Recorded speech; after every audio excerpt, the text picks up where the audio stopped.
Make an opening statement identifying the young man for us. Obviously, I have Dayron Sharp, North Carolina, born and raised, and going to the Tar Heels, and Cade Cunningham from Texas, who's going to Oklahoma State, two of the premier players in the country.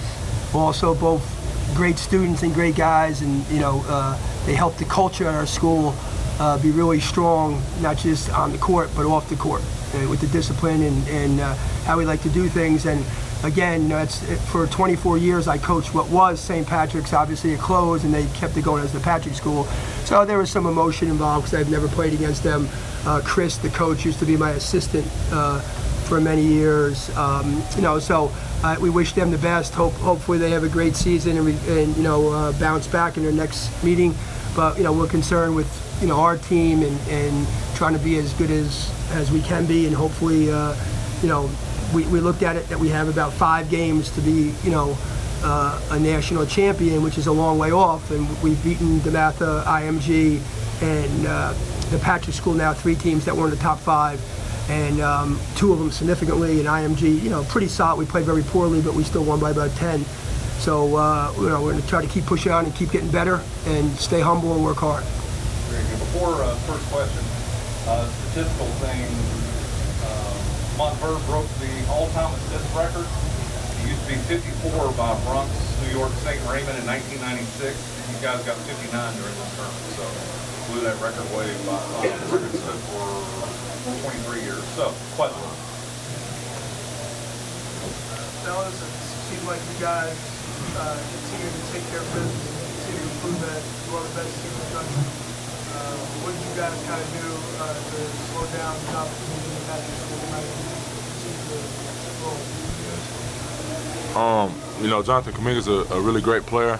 So, Coach Boyle and the rest of the coach staff, they gave us a really good game plan and how to contain him. We just followed that and tried to limit his touches. And whenever he dribbled the ball, we made sure somebody was in front of him and helping. So we had a really good game plan, and I think we executed it well. Coach, on a team built with amazing players, can you talk a little bit about what Dayron brings to the table since he's joined your program? Well, again, I just like how he handles himself. He comes off,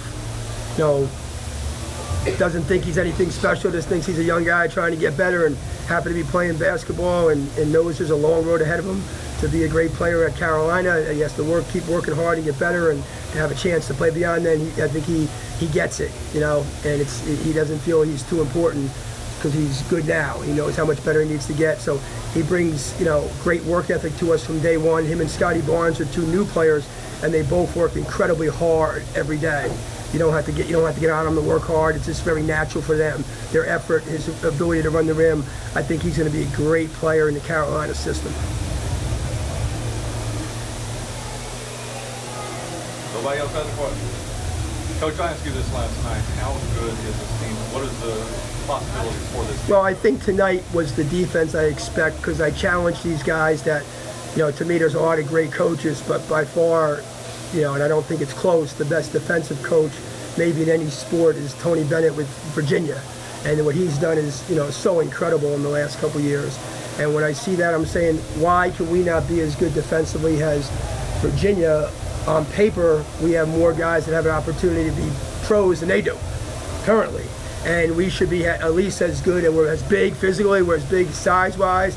And, we try to, as coaches, do our homework and practice the same drills and really emphasize it. And I think that's what we're capable of, holding a team that's number 3 in the country who did not have 10 points in any quarter, and they were mercy ruled.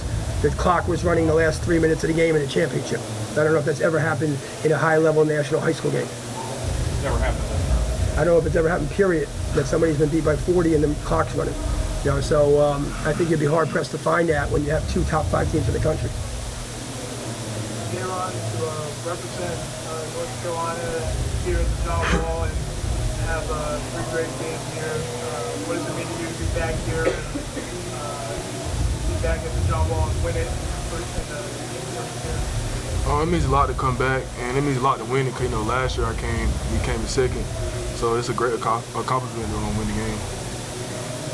Dayron, Coach, I know that Scotty was here years ago. So what experiences did you guys have in the past, previous experiences, that bring to this tournament that helped you be successful? Was the same thing that Scotty might have said to the team, maybe that they're like, hey, I've been to this tournament? Well, I mean, I think a lot of the tournaments like this one is tremendous. What really separates this one is the fans. I mean, the fans are energetic, they're juiced, they're pumped.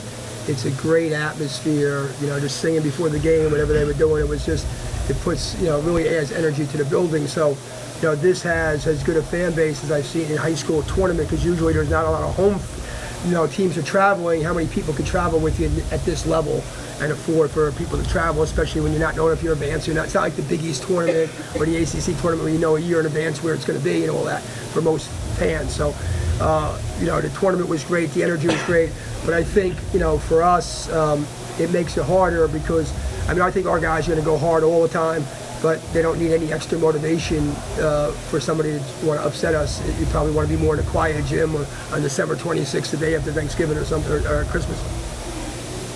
Best fan base in the nation. Kate, on a team full of MVPs, you're the MVP of this tournament. What's the significance of that to you? I mean, like you said, team full of MVPs. You know, I wouldn't be the MVP if it wasn't for them. So I think it's more of a team accomplishment. You know, I don't really take. You know, I'm not gonna go home and be like, yeah, I'm glad I beat Scotty or anything. You know, they're rooting for me just like I'm rooting for them. Obviously, this is a big, prestigious tournament, so winning it is big for me. But you know, I thank my team and my coaches for it. Anybody else? One of the interesting things you said, we had 13 assists and 32 field goals. That might be our lowest number of the year. Every game this year, we've been about 70 to 80%. It's been incredible, and we played away. We've never played at home, like 2 games out of like 12. So it's been amazing. We had in Texas, we had 39 field goals and 31 assists, 41 field goals and 32 assists. So the 33 and 4 out of 40 in another game. So it's just been incredible, the amount of sharing of the ball. This is 13 out of 30, which is really a high number, has been our lowest all year at 50%. So, you know, it's just been remarkable that these guys don't care. They're sharing extra pass, extra pass, extra pass. They don't really care who gets the credit. They all have the end game in mind, trying to get where they want to go and understand that there's development in it. Some days, sometimes it's his day, sometimes it's Scotty, sometimes it's Dayron. Different guys on the bench have different times. It's their time. Sometimes they gotta wait. In the IMG game, we had 2 starters play 8 minutes.